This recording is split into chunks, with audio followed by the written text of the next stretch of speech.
It always annoys me when I hear people say, "But it's a dry heat," when referring to the desert heat like it's nothing. People love to come visit Las Vegas in midsummer. Sometimes they go for hikes in the desert and it costs them their life. They suffer a fatal heat stroke. They had no idea how much hydration was needed, just how hot the wind is, and how that hot wind makes their sweat evaporate so quickly that it almost does nothing to cool them off. Or how they could lose so much water simply by breathing in 110 to 115 degree air in 10 to 12% humidity. There is no water anywhere, so whatever you need, you have to pack in yourself. It is a dangerous environment, and it's no coincidence that they have warning signs posted in popular tourist areas, such as at Lake Mead and the Red Rock Canyon area. And let's not forget that here in the desert, there are no trees, so there is no shady place to try to go cool off and get out of the sun.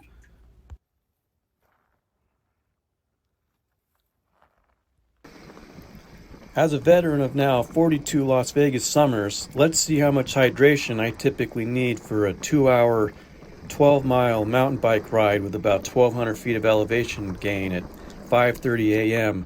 when it's only 85 to 90 degrees outside. In this video, I will only focus on what I need for a mountain bike ride. In a future video, I will go over my strategy to beat the heat and how I try to stay hydrated for a 2 to 3 hour ride on the road bike without relying on some place to get water. So it's about 4:47 in the morning, and I'm about ready to go on my mountain bike ride. It's about a 35-minute drive from here, and I got the bike loaded up on the bike rack. And the first thing you notice when you open the garage door to your house is you get assaulted with about 120 degree heat from the garage. This is as cool as it gets for the rest of the summer in here.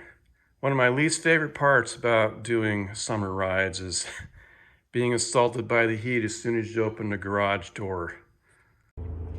So now it's 5:30 in the morning. I've arrived at my destination here, which is the late night rest area, which is where my ride's gonna start from.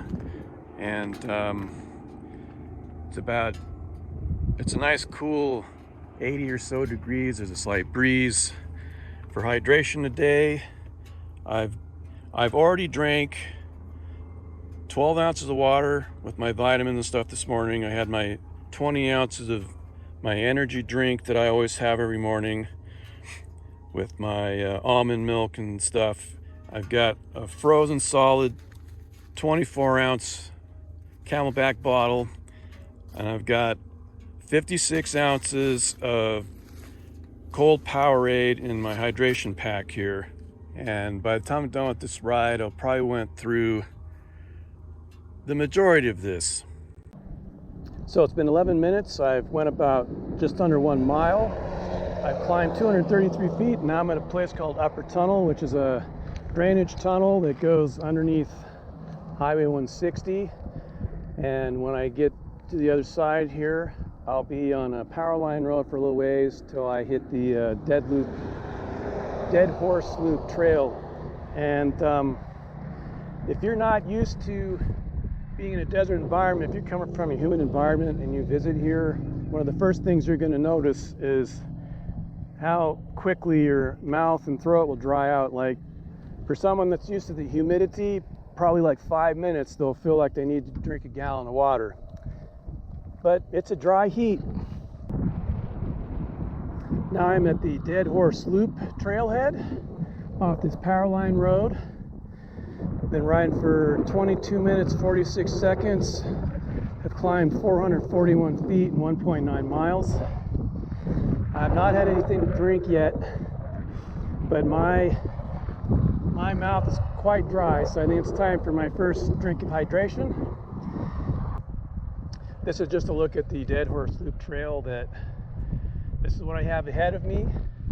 I got to climb over these rolling hills like these alluvial fans off of the mountains there, and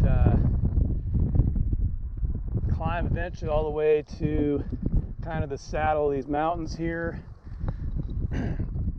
And it's really tough going. It's pretty steep in sections, so, and I've got the wind. So on the climb up here, I had the wind blowing straight into my mouth, which made me get cotton mouth even quicker.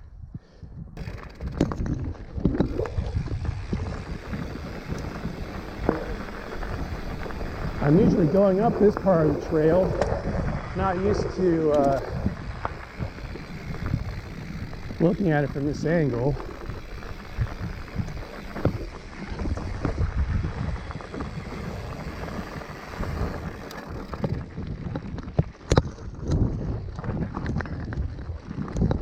It was kind of spooky out here early in the morning.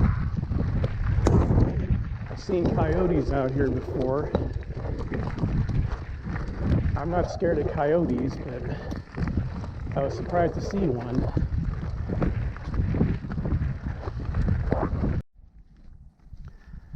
.6 miles, 544 feet of climbing. This last section I went up was like 9-10% gradient. Whew. And we're getting closer to those mountains. This is kind of like the worst part, and then we'll go back down, and then we'll have to climb up Satan's escalator, which is no picnic either. So now we're 3.89 miles into this trail. Did 839 feet of climbing so far.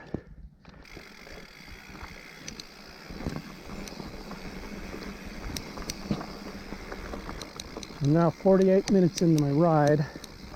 I'm pretty sure I probably drank about half of my bladder in my backpack here.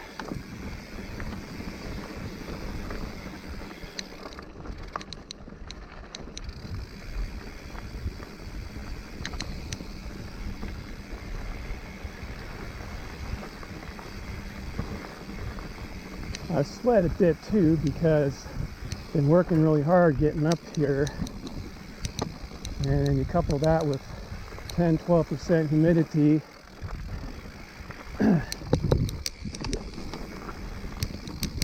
Your sweat evaporates so quick that it doesn't do a whole lot to cool you off.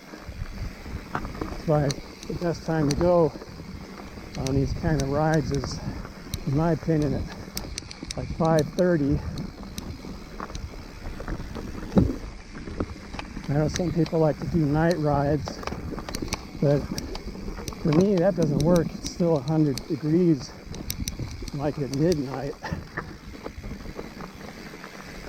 Plus you get all the poisonous creatures that come out at night. Scorpions and rattlers, and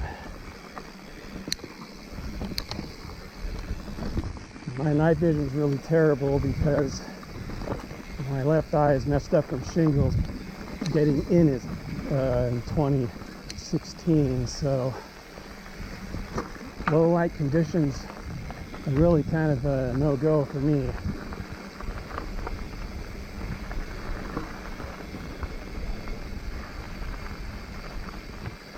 I've only climbed up this loop one other time.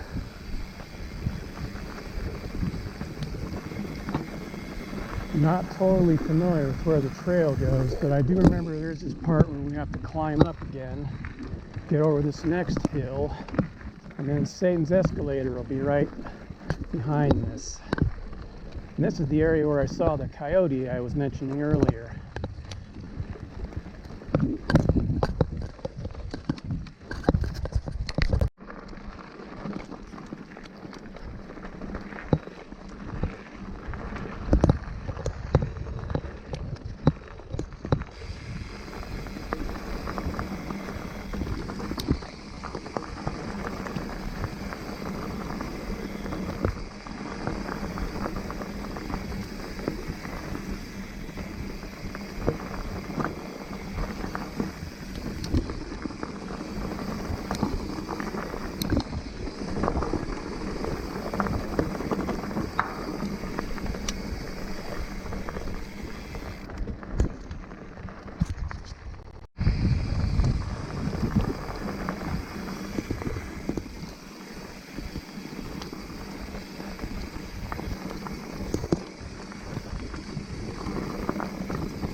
So 2.5 hours after I got here, I'm back to the car.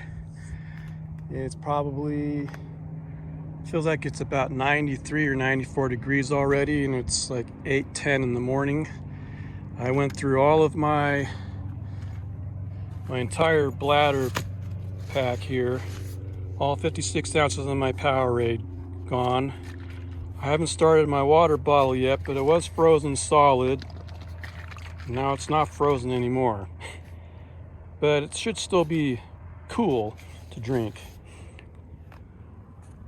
And I'm still the only mountain biker that's here. Maybe tomorrow there'll be more people, but normally there's a bunch of mountain bikers here. That's another thing that's a little bit sketchy about riding out here in the desert in this heat. If you're all by yourself, something happens to you, nobody knows you're even out here. Like, even if there was a bunch of people here, the trail I took today is not a very popular one. So I mean, something happened to me, it might be several days before someone found me, if not weeks.